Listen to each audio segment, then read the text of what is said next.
Hello and welcome to Freaky Fandoms. This is Andrew, And Deborah. and we are very, very excited for today's episode. We have a special guest Very who, special guest. we've been looking Yeah. so forward to this for a bit. So, folks, we would like to introduce one of our favorite filmmakers and auteurs, Mr. Elias Merhige. Sir, how are you doing today? I'm doing very well, and I'm pleased to be talking to you both. Thank you. Well, we're incredibly pleased to be able to speak with you as well, and honored that you're joining us today. And we're fans of yours. We've seen as many of your films as we can. Try to, anyway. We know there are quite a few out there that are very difficult to acquire, certainly. But first off, more than anything, I'd just like to ask you, what got you interested, what got you passionate about filmmaking before we really start digging deep into some more interesting stuff? That's a really great question.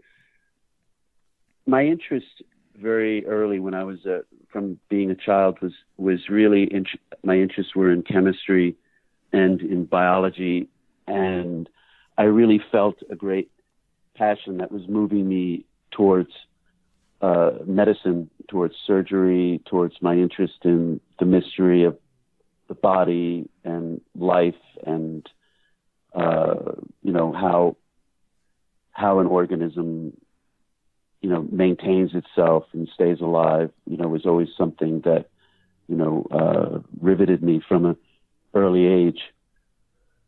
And I think it was around the time that I was 11 or 12 years old that that one of my best friends growing up, his father was producing a movie, and his father was very fond of the both of us, and he wanted us to stay for lunch one day, and his guest was Storaro, the great cinematographer. Oh, wow. And so Storaro had come for lunch, and here me and my friend, both 11 years old, were faced with this very animated, very Italian, very imaginative man having lunch with us, and to listen to him speak about photography, about light, about images, got my mind kind of thinking very poetically in a direction about the way we look at things, not only with our own eyes, but with our minds, with our dreams, with our imaginations. And that stayed with me. And then when I went through puberty, I found myself less interested in chemistry and in biology and more interested in the irrational forms of expression. So, poets like William Blake, and translations of English translations of Baudelaire, were things that I had accidentally stumbled upon and became, fascinated with. I found myself writing a lot. I wrote a lot of poetry in high school, and I didn't look at it as poetry. I looked at it as a kind of portal or a doorway to other worlds and other places, because one of the great influences on my life were, sort of fevers and illnesses and weaknesses that would overcome me as a child. I had gotten sick quite often, so I knew what a high fever produced, both in your mental state and the way that you sort of perceived your own presence in a room that before seemed so familiar and ordinary would become extraordinary in some other ways, just through that lens of fever. And so what I found was that poetry was a way of a kind of like a healthy man's version of a fever dream brought to life through words. And I really found that incredibly gratifying. But it was reading at the age of 16, I mentioned it in that article that I sent to both of you. Reading the birth of tragedy, that really shifted and changed my perspective on what art really is at its most primal foundation and basis. And I was deeply moved by reading that book. I read the whole thing without putting it down. I mean, it's only 95 pages, but it's very dense. And I remember feeling completely changed after reading that, like as if I had found myself in some way, reading The Birth of Tragedy. And it just continued from there. So when it came time to go to apply to colleges, I wanted to travel, and to get a job on a merchant marine ship, and to travel to Asia and the Far East and to write. That was really what I wanted instead of going to college. But my background, my family was just very, very conservative and very straight and narrow. Sure. And so there was this mandate of, no, you have to go to college and then you can, decide whatever you want to do after that. So in protest, I only applied to 2 schools, knowing that every one of my peers was applying to at least like 10 or 15 colleges. And so I figured that pretty much narrowed me down to probably not getting into school. And so I applied to one school I applied to Columbia for pre-med with a minor in linguistics.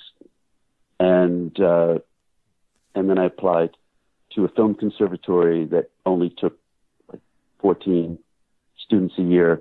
And so I figured that my chances of getting into either were not that great. Yeah. Well, it turns out that I got into both. So it was a very strange dilemma that I found myself in. And though I was very attracted to medicine and to the intensity of that, I was also attracted to something that was completely unknown, which was to explore this other side of myself and to continue in exploring what filmmaking was like.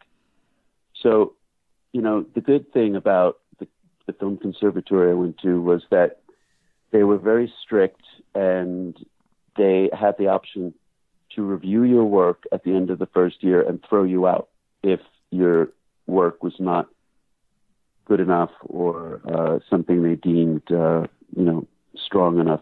Yeah, that sounds pretty disciplined. Yes, and I like that. I mean, I like to work that way.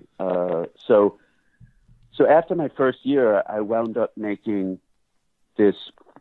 In my first year, you have to make a film, and so I made this 48-minute war movie that, and I incorporated a lot of like great actors in it. And I mean, I had Steve Weber, Wesley Snipes was in a small portion of it. These were all people that were going to the school that I was in. They were in the acting program, not in the film program. And so I did this very ambitious, very Eisensteinian version of a war movie about a soldier who comes home to a family who's celebrating his return, only to learn, in fact, that he never actually returned. And so there's a lot of metaphor, there's a lot of dream, there's a lot of recycling of memory, and the visual language of it is very, very complex, interesting, sometimes confusing. But it was something that baffled the staff when they reviewed the work at the end of the year, because they found it to be so incredibly ambitious and interesting that they felt that it was very, very strong material, and they urged me to continue. And so I used that as a great sort of impetus to just keep moving forward into filmmaking. And in congruity with filmmaking, I was listening to enormous amounts of classical music, just going to the library and listening to vinyl records of different conductors conducting different symphonies and different, choral music and all different kinds, and also anthropological music from New Guinea, field recordings from Brazil, from the Amazon.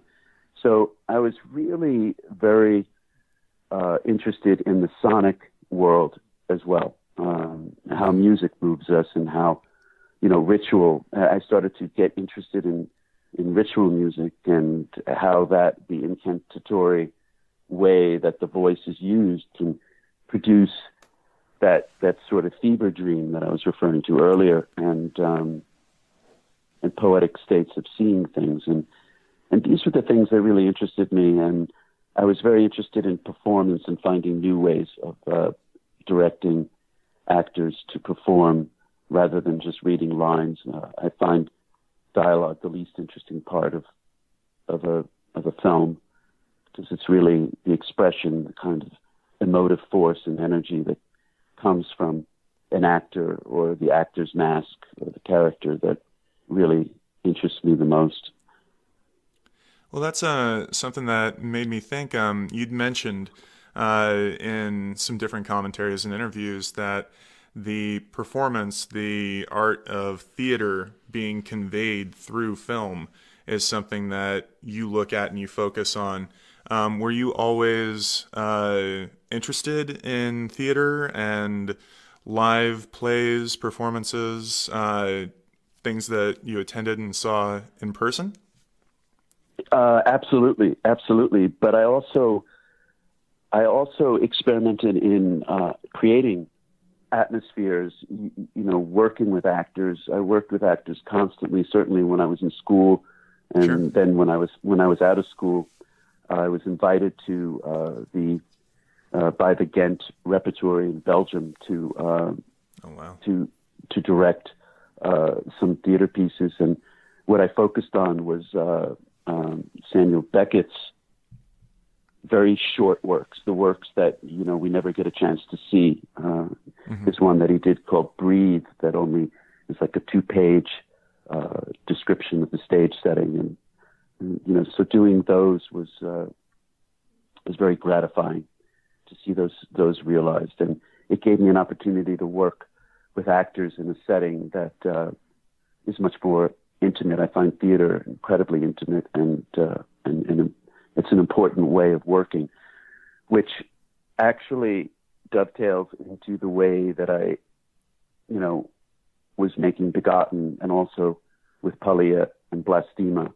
I mean, Polia and Blastema really comes out of more of my love of theater and my love of science fiction than anything else, and it's born out of a kind of deeper mythology that has sort of birthed itself in the last 7 years or so, because parallel to Polia and Blastema, and just to give you background, Polia and Blastema grew out of the first draft of this novel that I've been writing and polishing. I'm almost on the 4th draft of it now, but it started as a 975-page first draft, and now it's down to about 480 pages, and I expect it to be a little bit less by the time I'm done with this draft. But the novel is, how do I talk about the novel? The novel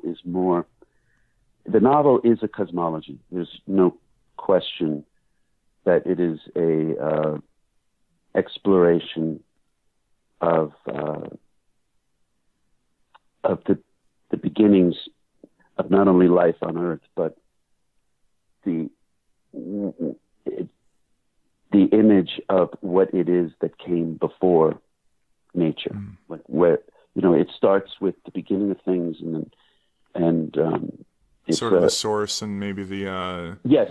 The original entity or whatever you might call it. Well, it just makes me think of the Polia and Blastema trailer that we've seen quite a few times. It seems like there's very much a thread of existentialism as well as kind of exploring a bit of creationism and mythology of, you know, what develops out of What was this here before? ether in a way. Yeah.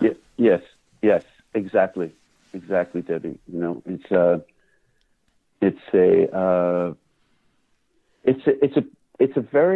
a beautiful work, because I'll tell you that when I read, when I go through changes with the novel, and then I reread, you know, 5 or 10 pages of it, it puts me in a completely different state of mind, you know. And I know that feeling. It's like when I was making Begotten, I remember before anyone ever saw the film, you know, I was editing it in my own apartment, and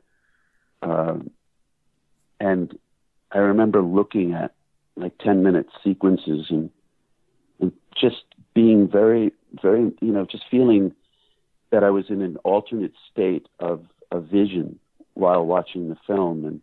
And that's really what I'm interested in. I'm interested in finding those images that not only tell a deeper story about our origins as living beings, but attempts to almost transgress and go behind that veil, you know, to see those images that we're not meant to see.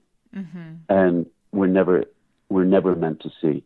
And I feel that this is where the novel goes, and where I'm going also with Polia and Blastema, you know, to see behind those things. And that's been part of the delay of getting Polia and Blastema finished, and part of the delay of the novel being complete. I mean, I feel like these things seem to, you know, require like an enormous amount of patience, because there's a very delicate, fine art element to what it needs to be, and if it doesn't land in a very precise way, you know, in that particular space and position, then it really fails. It really doesn't hit the mark of what it is meant to be, you know. Yeah, and I think to your point of that, for us, you know, as supporters and people who are looking forward to, you know, this work being produced when it's ready, patience is critical, absolutely. Just for all of the right pieces to come together, everything that's integral to be fully formed. So when we, you know, do something like what we did with Polia and Blastema, where we were very eager to, you know, try to help out in any single way we could, we knew, just like we do with any other project, it goes to the creative development stage all the way through until it's fully finished, and then we just, you know, see what comes from that. But with this, it's kind of unique because if I'm correct, and please correct me if I'm wrong, but it seems like Polia and Blastema has sort of expanded a little bit, while you're also talking about the novel being sort of refined and just not really tapered or trimmed in, but like you said, polished. That was the word that kind of stood out to me. Yes, and that is a very astute observation on your part. Thank you. Polia and Blastema has definitely expanded, and there were pieces of it that were built that had to be torn down, and then the expense of that needed to be compensated for. So I needed to, you know, raise a little bit of funds in order to then give the film what it needed, and Sure. be able to build those components in the way they were meant to be built. And it's been, but there's something about Polia and Blastema which interests me very, very much, and I look forward to sharing it with the both of you when it's finished. Is that everything is taking place in this kind of very far away, deep patch of deep space, and it there's a kind of loneliness and a kind of artistic. What I mean is by artistic is that it's it's not the images that we see through the Hubble, of like a supernova exploding, or it's the way the mind imagines it, and it's in its sort of darkest dream, what that supernova looks like. So, we're not looking to create something that is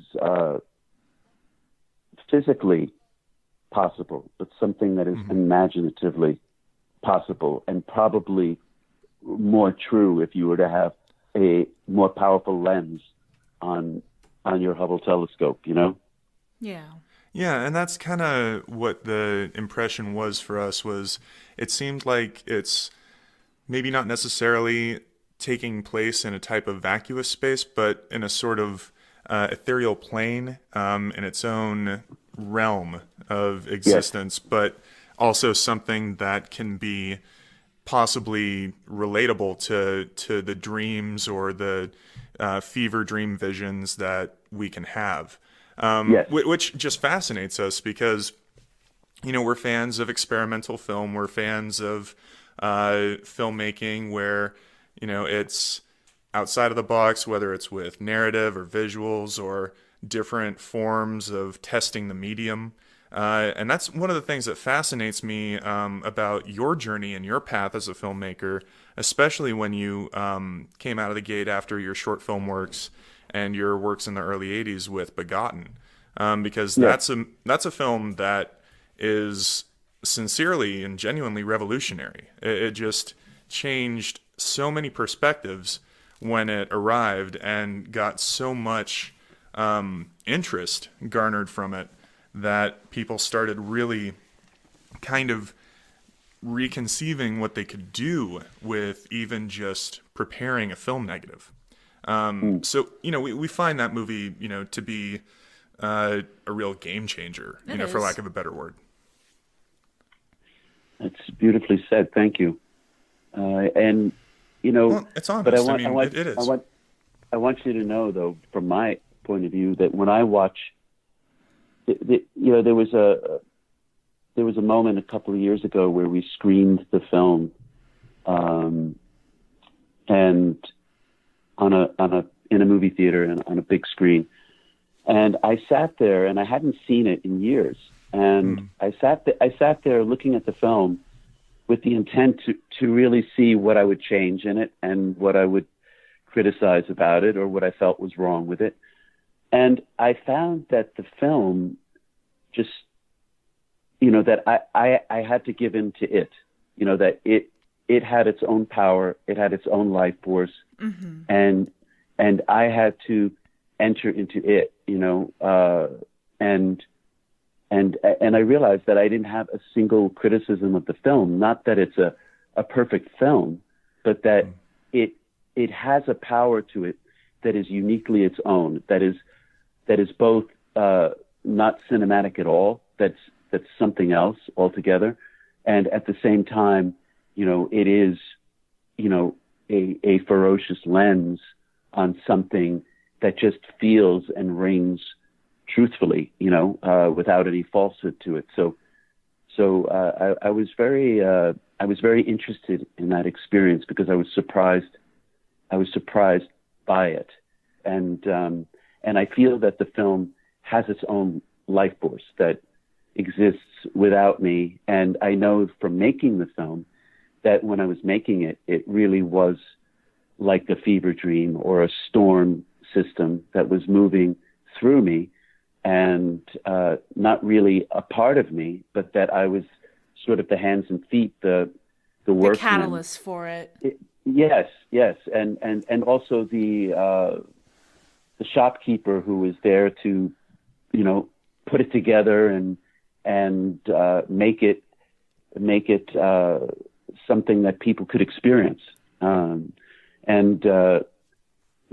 but it was something that was there. There was something there. I was able to see it and able to pull the materials together and the people together to actually bring it to such a point where I could actually share it with other people. Like there's one thing to saying I see something, and then there's another thing to actually create the thing that you're seeing so that other people can share in that experience. And I think that's what I'm really interested in. I remember when Susan Sontag was championing Begotten, and we had become, Sure. very, very close. She would invite me to her apartment for breakfast twice a week when in Manhattan, and she told me, she said, I really feel and urge you to move in the fine arts direction of things. That really feels better than you moving out to Los Angeles or doing more conventional work in films, and so my life has been very split between the world of fine art and the world of that there is a place to bring, there is a way of bringing art to larger commercial films. I think Shadow the Vampire is an example of doing that, and so I'm really caught between these two worlds. And I would say that right now, in these last years, I've been much more focused on like the fine arts work and projects that I've had like in the back of my mind, for a couple of decades. And one of them is an emulsion project, a film emulsion project, where I would, make all the materials and everything for these film emulsions and create these images. I'm after something both philosophically and metaphysically in the image that I think I can create by creating my own film emulsion and lenses to create those images with. So it's an interesting path I'm on right now, and and Polia and Blastema certainly is a part of that path. And well, that's something that brings up a very interesting topic that we discuss a lot on the show, and we are actually a bit of a part of with a group of friends and a collective. And it's the genre, but also the perspective of the fine art world that a lot of people right now are calling dark art. And sometimes that can be, really inclusive when you're trying to separate it from the horror art world and then the fan art world of people who are trying to, do works that are very inspired by their favorite movies or their favorite horror figures. Like, of course, you've got your Freddy Krueger and your Jason Voorhees and so on. But when you look at the fine art world and certain themes and ideas that are explored that are being defined by what a lot of people are calling dark art, it's a really interesting lens that's been around for as long as fine art has been defined, whether it's been through different aspects of cultural art or religious art, or things that really look into the kind of deeper and more unsettling aspects of what we believe and what we can conceive and everything else. But that I wonder if that's something that you've looked into or ever really thought about, is that sort of aspect of the darker side of the fine art world. Well, all you have to do is look at the ancient Greeks, certainly Greek tragedy, but also, pre-Socratic Greek philosophy, to see that woven in there is the nausea and horror of existence, and, being caught in the materiality of existence, and that very complex web of not only the cellular level of our lives, within our flesh and organs, but also the very fine and strange nature of memory. I mean, not only cellular memory, but like emotional memory, of the memory of the things that we smell and touch, of the conversations we've had, of the experiences we've had with other people. And it's, I don't think you can talk about life or fine art without talking about the uncanny, and certainly horror on some level. When I talk about horror, I see it more as this kind of courageous nauseousness that one needs to have to really look at life, in its deepest kind of well, Definitely. and not skim over the surface of things, which we normally do in our day-to-day lives. Mm-hmm. And when you look at authors, everybody from Sophocles, Oedipus, and his tragedies to Algernon Blackwood's stories of nature. To me, these are both sort of bookends to an exploration of horror and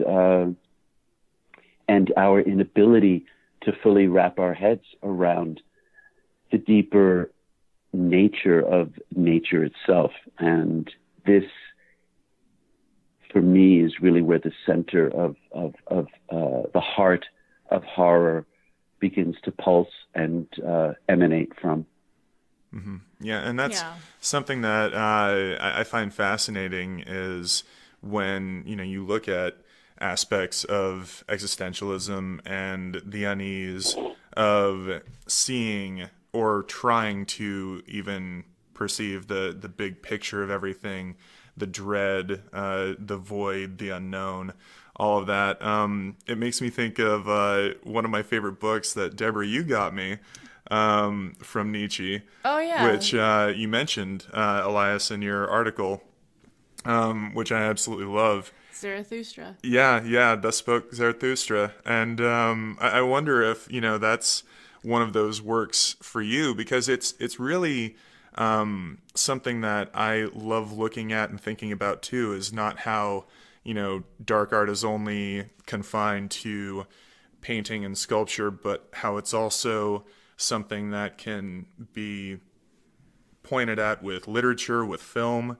And if, it's something that's acceptable to you, I personally kind of consider you a dark art filmmaker, mm-hmm. Just with some of, what you've explored and what you've been able to manifest with many of your films, even with, what we're talking about, Shadow the Vampire and Suspect Zero. There are still elements to those that really fall into that field. It's fascinating.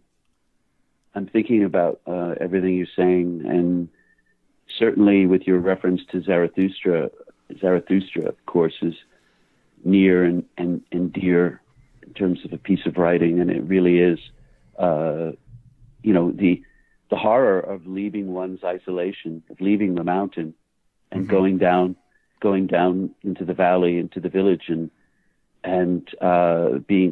facing the sort of unconscious impulses and desires of everyone around you, who is not looking quite as deeply as you might be in a given moment, either in a moment of creation or a moment of epiphany, of understanding, whatever it might be. And I think that the way you're very carefully defining this genre of dark art is a very interesting one to me, and something that I would like to continue that dialogue with the both of you on, because it seems that you have given it great consideration and thought, and I like that. It's something that we are very adamant and dedicated to is finding really out. passionate about, We're for very sure. passionate about what exactly makes dark art, and I think it's just more of a state of being, like just the uncomfortable nature behind what it is, and it's just a really fascinating subject for us that we dedicate a lot of time to. So. Yeah, and we're proud members of the Dark Art Society, which Yeah. is basically been created by a friend of ours, Chet Zar, who's an incredible artist and creator. But there are many people who are really coming to the table of that to see what their interests are and what different ideas they can explore. And we'd absolutely love to have an extended conversation on that, because it's something we love talking about. But when you mentioned a specific moment in Zarathustra about coming down the mountain and going to the village, and dealing with all of the people and hell is other people, for that old reference and everything else, one thing that immediately jumps to my mind is just the absolute nightmare of that moment on the wire with the clown, which to me is just so dread-inducing and horrifying, on top of the person who's fallen and is dying and everything else. It's just one of those moments that I think really stands out for me, showing that Nietzsche had such a comprehension of horror and how to build a narrative outside of his own philosophical written works and essays, that it's one of the most effective things I'd ever really latched onto in fiction. But I love literature. I mean, it's for me, something that you mentioned earlier. I was a library kid. I used to explore movies on shelves, books, different music in the section where I could look at different classical works and different regional and ritual works like you're talking about, even going into different things like chants and other kinds of audio recordings, field recordings. I find that stuff absolutely interesting and incredibly influential. Absolutely. And it's interesting you talk about libraries, because I'm actually sitting in one right now, talking to the Of course. I love it. Yeah, it's too perfect that you're in that space right now while we're talking. Yes, and you would love the volumes that are in this space. It's everything from this exhaustive study that Cook wrote in the early part of the 20th century on Zeus and the beginnings of his creation and cult and following, that and what preceded Zeus and what I would love that. comes after, and the 4 volumes of the unabridged Hermetica, the Corpus Hermeticum. Oh, wow. And then I have volumes that I don't think are in too many libraries in the world. On the right side of the library, I have a lot of the works of the first editions of English translations of Jakob Boehme, the great alchemist and theosophist from the early 17th century. He died in 1622 to 1623, and that's incredible. And then I have I have a book that was given to me by Ezra Pound's son, Omar Pound. Basically, I had shown him when I was 25, 26. I had taken a trip out to Princeton, New Jersey, where he was retired, and he was.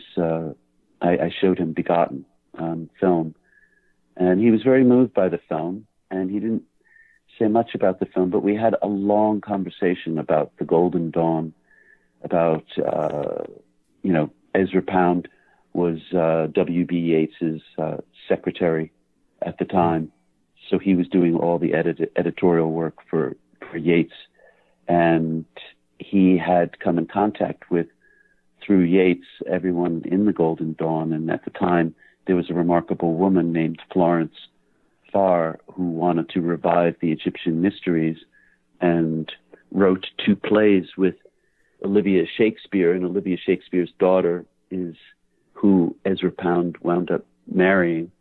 And the 2 plays were the Beloved Hathor, and the other play was the Shrine. And those were written by Florence Farr. So he actually, these plays were privately printed just for the members of the Golden Dawn at the time. And so maybe there were 20, 25, copies of the play printed. And so this belonged to his dad, and this then was Omar's. And after our discussion, 3 weeks later in the mail, he had sent me his copy of the Olivia Shakespeare and Florence Farr play from 1901. And so libraries are wonderful places, and they're especially, I find it important to have that direct relationship with a text, with a book. I don't enjoy reading, digital materials, even though I do.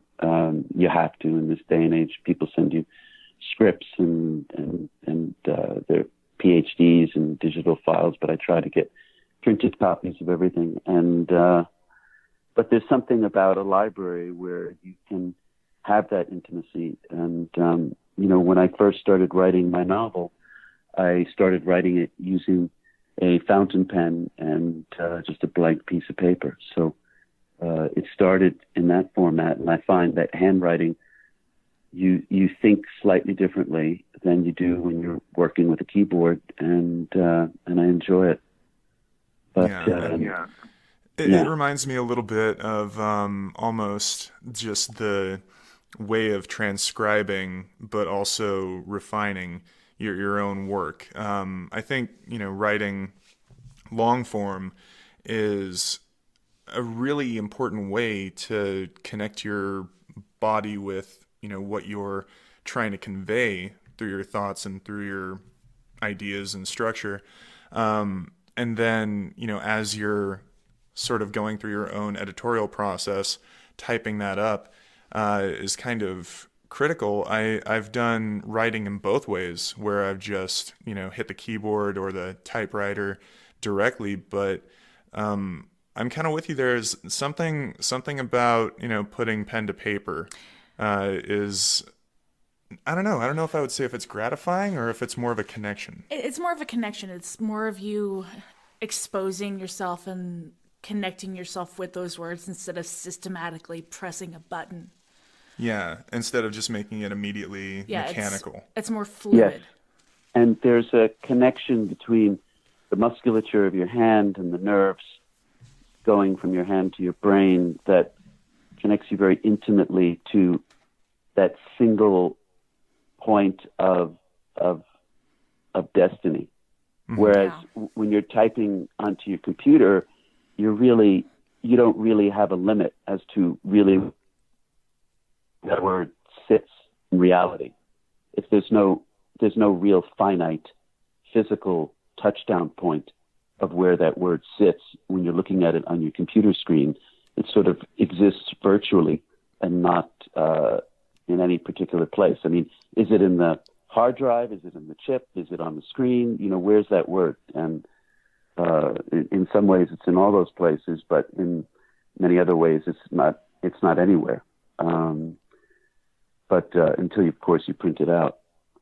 Yeah, I think for me, the best example of that I can think of is how whenever we do weekly shows or we do any articles or reviews or editorials or anything like that for any of the sites that we write for, when I'm taking notes on something that, I'm studying or I'm reading and then, pulling directly from, I really, because of, our technology and the way the world is right now and what we all have readily available, I have the choice between jotting it all down in different lines and columns on a piece of paper with pen, or I can do it on my phone, or I can quickly jot some stuff down on the laptop.